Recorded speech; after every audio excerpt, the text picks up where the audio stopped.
ऊपर से एकदम कुरकुरा और अंदर से एकदम सॉफ्ट, एकदम मुंह में घुल जाए वाला स्वाद बनाइब जा घर पर। कोथंबीर बड़ी के रेसिपी लेके आयल बनी रउआ सब खाती। तो चली शुरू करते नहीं, जब बहुत ही स्वादिष्ट बनेला। महाराष्ट्र के ट्रेडिशनल रेसिपी रउआ सब भी एक बार ज़रूर बनाई, बहुत ही स्वादिष्ट बनेला। आज यहाँ के ऑफिस से कुछ इनकर फ्रेंड्स आगे रहला हम लोग घर पे, और सबके कुछ स्पेशल खाए के रहला। और फ्रिज खोलला पे सिर्फ हमरा धनिया पत्ता सबसे पहले नज़र आइला। खूब सारा धनिया पत्ता रखा रहला फ्रिज में। तो हम सोचनी है कि काहे ना आज कोथंबीर बड़ी बना के सबके खियावल जाओ।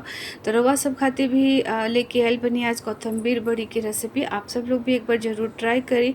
एकदम मुंह में घुल जाए वाला स्वाद बा और बहुत ही टेस्टी बनेला, और आसान से आसान तरीका से हमनी के एकरा के बना सकेनी जाता। चलिए शुरू करते नहीं जा।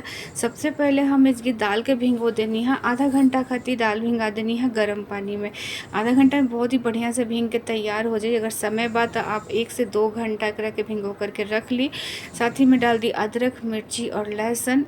मिर्ची के क्वांटिटी आप अपना हिसाब से रख सकेनी। अब एकर हमनी के दरदरा पेस्ट बना कर तैयार कर लेवे के बाद, एकदम बारीक नहीं करे के, दरदरा करे के बाद। इसकी देखिए कितना बढ़िया दरदरा हम पीस करके तैयार कर ले बनी। चलिए अब एकरा के हमनी के साइड में रख देता नीजा, और धनिया पत्ता के अच्छी तरह से साफ कर लेवे के बाद।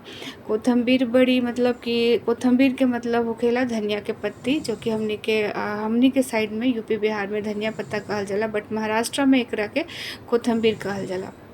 अब अच्छे से एकरा के साफ़ कर ली। साफ़ करके 2 से 3 बार अच्छी तरह से साफ़ पानी से धो ली ही।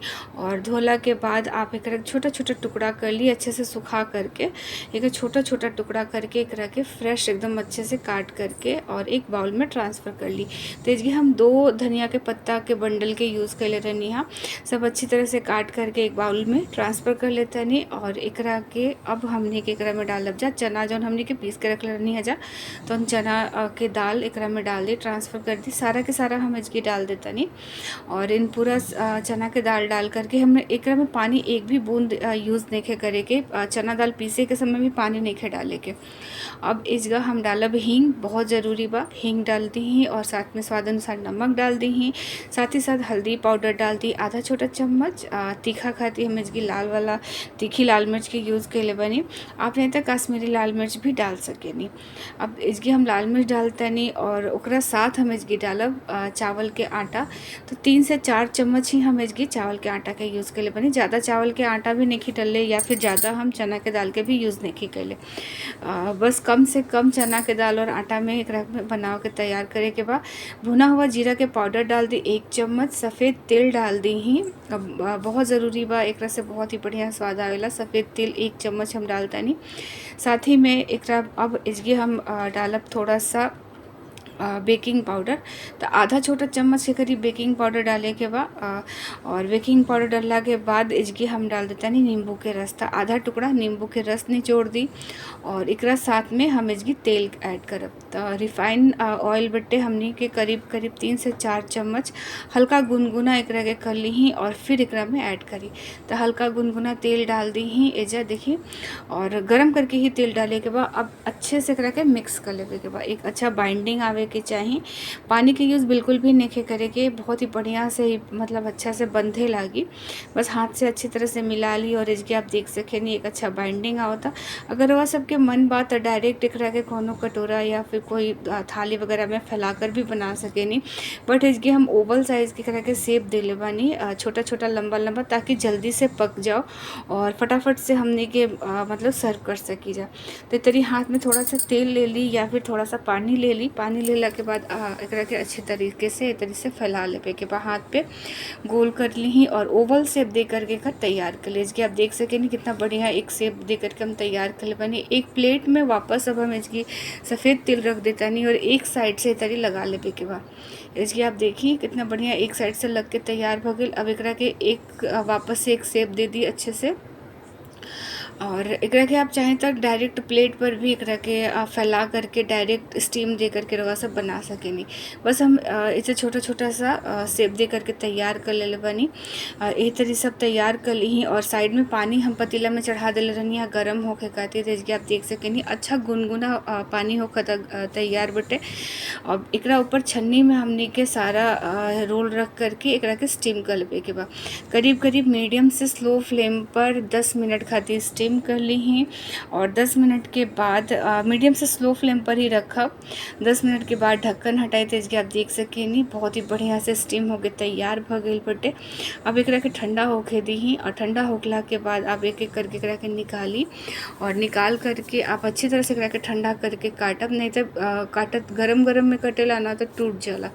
तो एकरा के साइड में आप अच्छे से ठंडा कर ली। और हमरा मतलब जल्दी रहला तो 2-3 गो निकाल करके फटाफट से हम फ्रीज़र में डाल देनी है ताकि जल्दी से ठंडा हो जाओ।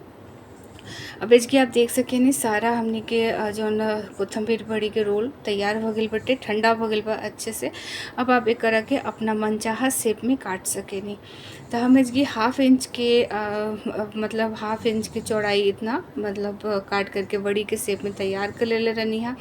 आप अगर थाली वगैरह में करा के फैला के काटब ना तो एक अच्छा स्क्वायर शेप में भी बन करके तैयार हो जाए।